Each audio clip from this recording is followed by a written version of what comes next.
لماذا تنقطع عن التدريب عندما نبحث عن أسباب؟ سبب تافه جدا، والسبب الرئيسي هو الكسل الذي يجعلك تنقطع عن التدريب، لا شيء آخر غير الكسل. وأغلب الإخوان يدعون برامجهم حتى وقت الحصة الرياضية، تجده يقول الساعة الفلانية أنا مثلا غير قادر أن أوفر وقت التدريب لأنني لدي موعد كذا أو موعد كذا أو كذا أو كذا وغيرها من الأمور. يعني دائما تجده يركز على الحصة التدريبية ويجعل حاجزا كي لا يستمر في التدريب. هذا ليس مع كل الشباب، إنما أغلبهم ينقطعون عن التدريب بهذه الطريقة. السلام عليكم، تحية رياضية جميع الأبطال داخل اللواء الرياضي الرائع والجميل والمتميز. كيف العادة أخوكم وصديقكم عثمان في مقطع جديد.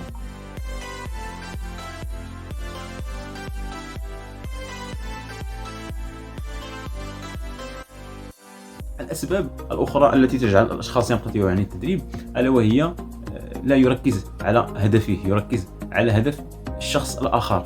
عندما تجد الشاب يريد أن يبدأ التدريب سواء في بناء الأجسام أو الفنون القتالية أو غيرها من الرياضات، لكن ماذا يقع؟ يركز على بعض الشباب الذين سبقوه إلى اللعبة، يعني سواء في بناء الأجسام أو الفنون القتالية أو الرياضات بصفة عامة.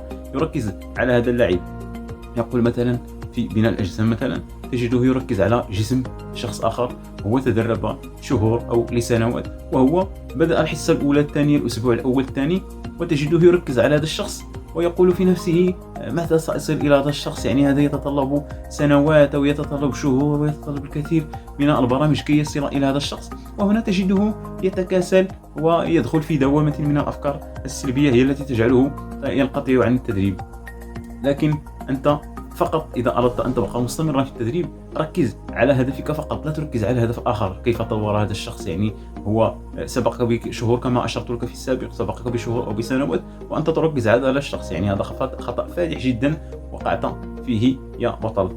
يجب عليك أن تركز على هدفك، أن تقول يعني هذا الأسبوع سوف أبدأ الأسبوع الموالي، الشهر الموالي كيف طورت من مهاراتي. يعني ركز على هدفك أنت، كيف صرت في الأول، كيف كنت في الأول وكيف صرت في الشهر المقبل، الأشهر المقبلة ثم السنة المقبلة. هنا تجد فرق شاسع كيف كنت وكيف أصبحت. لكن عندما تفكر بهذه الطريقة السلبية، عندما تقول كيف لي أن أصل إلى هذا الشخص، يعني طور كثيرا وشهور وهو يتدرب أو سنوات وهو يتدرب، هنا تقع في الإحباط وتنقطع عن التدريب.